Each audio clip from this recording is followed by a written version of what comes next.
guys, it's Vanity Ezel back with Card Fight Vanguard, Ezel and the Vanity weekly reviews. Hope you guys enjoyed. Don't forget to like, comment, subscribe. And sorry, this time we're covering more reviews from the new Festival Collection set with a lot of great supporting grade 3s, and of course the return of my long-awaited encounter card, King of Knights Alfred. So let's get started and see what we got. Next up we have Imperial Fang Dragon Garlon, grade 3 jump persona 13k base. So the standard contains rearguard guard circle, it's at 5k shield, and then auto in place on rearguard circle. If your vanguards are grade 3 greater, energy blast 3 until end of your turn. This unit gets 5,000 power for the battle, and your opponent cannot intercept for the battles as unit attack. However, if you're either your damsel has 4 more cards in it or your persona this turn, it gets another 5,000 power, and then you can choose up to one order card from your drop zone put it to hand.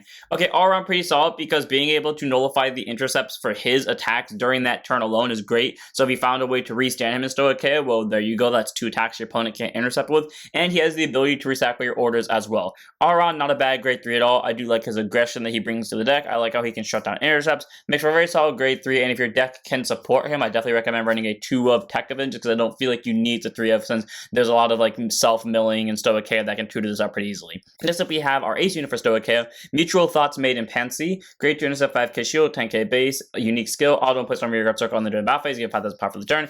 Then by energy busting 3, check the top 7, choose up to any one card from among them, discard it and shuffle your deck. Then choose up to one card from your drop zone with grade less than equal to your vanguard from among them and call it to rearguard circle. The only way that could have been better is if it just added the card to your hand, because this gets you a free mill, and then you would be able to, in theory, add that card to your hand. Instead, you're forced to call something from drop zone, which again, isn't the worst thing in the world, but it would have been so much better if it just added a card to your hand. And then auto rearguard, when this unit attacks, if your opponent's vanguards are grade 3 good at 5,000 power for the battle, and if there are 10 or more cards your drop zone, gets an additional 5k. It's not a bad skill. It's a free 20k swinger overall, and a deck that can constantly bring back stuff because Stoic as a nation has a lot of toolboxes for that ability. It's just her skill doesn't feel as flashy as the other ones, but in that same respective right, this is a deck that could loop her out and technically cheat her out easier with all the selective milling and just milling in general the deck has and superior call fodder. So yeah, it makes sense that this would be as restrictive as it is. So one of her copies. And of course we have our new reveals for Cuta Sanctuary with Alfred. So here we have Shining Wing Star Dragon Vergalia. I thought this was going to be a new Vergalia, like, as in I thought this was going to be Off Knights, not its own thing, because this is actually the alt art to Soul Saver Dragon, because for some reason they didn't reveal Soul Saver Dragon, like they didn't reveal Knight of Silence Galatine, even though we have the cards of the exact same skill as them. I don't know why they revealed the promo versions of them first, but whatever. Anyways, continues rearguard circle during your turn. If your vanguards are grade 3 or greater Alfred in the card name, this unit gets 5,000 power, and your opponent's vanguards are grade 3 or greater, it gets all the following. Auto from a rearguard circle at the beginning of your battle phase, counter boss 1, choose 3 of your units, they get 5k for the turn. However, your persona roll, your entire board gets the 5k instead, and then auto rearguard when attacks on anything. If this unit stood by your vanguard's ability this turn and a drive check was not performed for the value of your rearguard attack this turn, solo boss 1 King of Knights Alfred until end of battle, increase or decrease this unit's drive to 1 and perform drive checks. So cool, all around very solid. Again, this goes the exact same for Soul Saver Dragon, albeit just not the first part, aka this little regarded as Soul Saver, because obviously it'd be regarded as Soul Saver. So when Soul Saver comes out, it's going to have the exact same skill, just obviously a different art. So though being able to be an 18k base as a Royal Paladin in a deck that superior calls Royal Paladin thanks to Alfred's skill is great, and then gaining more skills the opponent hits that grade 3, basically giving your entire board Persona Rider, at least half your field of Persona Rider is good as well for only 1 CB, which could technically be fee from Alfred, and even be able to have drive checks as well. Makes him a very solid grade 3, so I like having him in like my Alfred deck as a 4 of. Speaking of Alfred, we have the one that we call King of Knights Alfred. Grade 3 Trinity Persona 13k base, continues Vanguard Circle during your turn. This unit cannot be boosted, and if your soul has a Blaster Blade in it, it gets 2k for each of your rear guards, and if it got 8k or more from this ability, and your opponent's Vanguards are grade 3 good at 1 critical. Okay, I'm glad that he adds power regardless of what grade his opponent's at. I do wish he got the critical before the opponent got to grade 3, but balancing reasons, and it makes sense that he can't be boosted because that's the same ability OG Alfred had, and that'd be really busting in a deck that has this thing in it. But my one gripe with this is that to get the power at all, you need a Blaster Blade in Soul.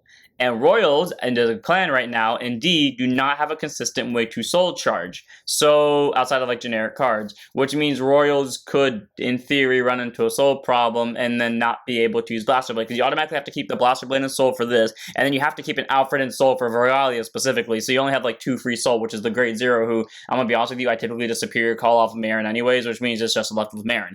And then Act Vanguard, once per turn, Energy Blast 3, search your deck for up to 1 grade 3 card Royal Paladin in the card name, call to rearguard circle, shuffle the deck, and then choose that unit's auto abilities, one of its auto abilities, and reduce the next time you pay the cost for that unit's counterblast problem by 1 for the turn. So all around pretty solid because the original offer was counterblast 3, Color Royal. This one is Energy Blast 3, so it's even better than counterblast 3 because God, they ate up so much resources. But it also drops the cost a unit by 1, so it basically turns Vergalia free, it turns Galatine free, it turns Bevadier free, it turns Blaster Blade free. All around pretty solid ability because it gets you a rear guard out and allows you to proc off its auto ability for free. And then finally, Auto Vanguard, once per turn, 1 attacks on anything. By counterblasting 1, choose one of your rear guards of Royal Paladin only for its clan, and stand it, and if your opponent's Vanguards are great, they're great, you choose 2 instead of 1.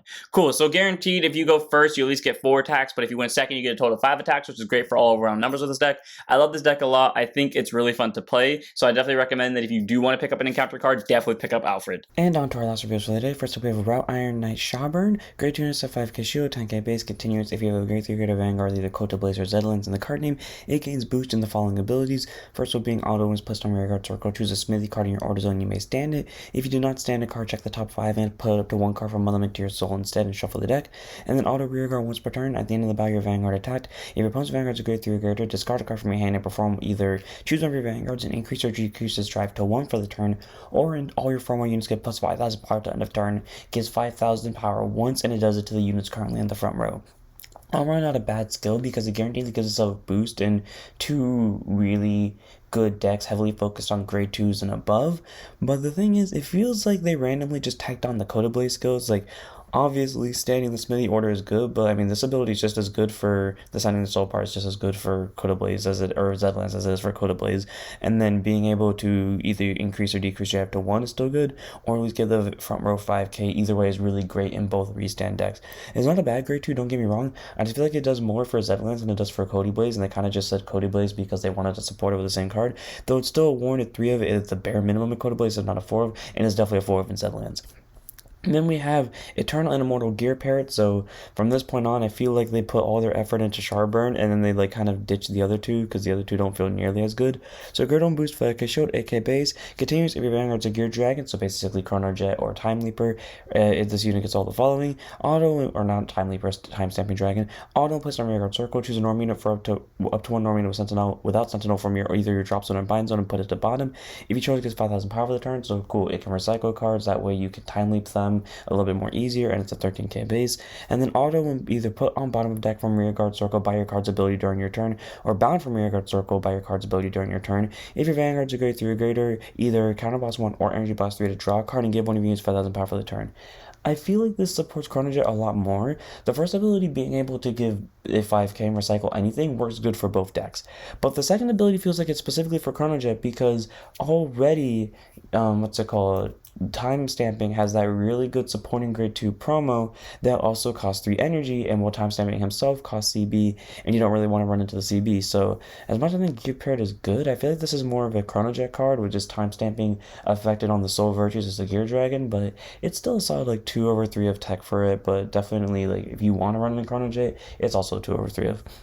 Then we have our Nordlinger cards with Impaldio support, Great on Boost, 5k Shield, AK Base, and Intent Disseminator. Continues if you have a grade 3 greater Vanguard than Impaldio or Nordlinger in the card name, it gets all the following. Auto plus from rear guard circle, Soul Blast 1, and check the top 7 for either up to 1 Meteorite card, or 1 grade 3 or greater card with a different card for your Vanguard without regardless piece among them. Reveal put to hand to your deck, so basically it gets you an order for free, or it gets you an alternate grade 3. And then auto and boost, it gets 2k power for the battle.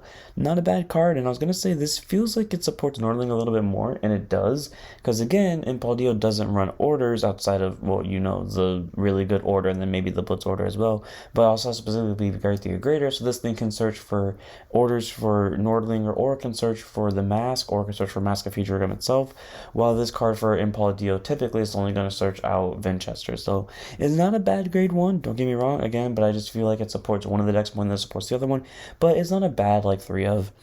Then we have our Keter Sanctuary Generic Grade 3, Cavalry Armor Dragon Chevalade, Grade 3 to 13k base, contains Vanguard or Rear Guard or Guard Circle, it gets Intercept and 5k Shield, and then auto when placed on Rear Guard Circle during the battle phase. If your Vanguard's a Grade 3 or greater, you can Energy plus 3 to give it boost for the turn and an extra 5k.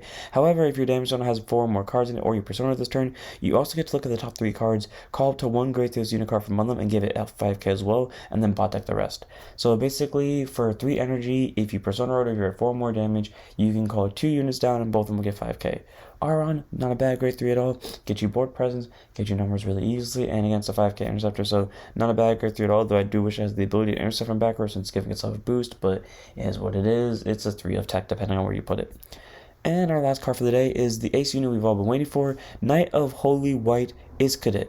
Grade 2, intercept, 5k shield, 10k base, ace unit, you may only have one ace unit in your deck, unique skill, auto plus rear guard circle under the battle phase, standing give 5k, then energy blast 3 to check the top 7, choose up to one normal unit with a grade less than, go to your vanguard from among them, call to rear guard circle, and choose either that unit or this unit, and it gets continuous rear guard. This unit cannot be chosen by, or retired by your opponent's card abilities until the end of your opponent's next turn and shuffle your deck. So get your rear guard and guarantees either himself or your other rear guard protection from anything that is in battle. And then auto rear guard, when this unit attacks on anything, if your opponent's vanguards are grade 3 guard, give it 5,000 power, and if you have 4 more rear guards, get an extra 5,000 power. I really wish those conditions had swapped themselves, because if it was just get 4 more rear guards, and then if your opponent's vanguards are grade 3 guard, you get the 10k total instead of just the 5k, I feel like that'd be a lot better offensively for this unit, but it is what it is. I kind of okay, this is the skill that I thought its unique skill would line up with. I just wish these all didn't have like the same kind of copy and paste effect, because all of them have something to do with the top 7, all of them more or less have something to do with calling a rear guard, and then all of them have a way to get a total of 10k but 2 different subsets of 5k. I wish this one was a little different, especially because it was like the box art one, but it is what it is. Not a bad grade 1, grade 2 at all, so if you want to run, it's definitely a good one of. I just wish these ace units had been a little bit more flashier.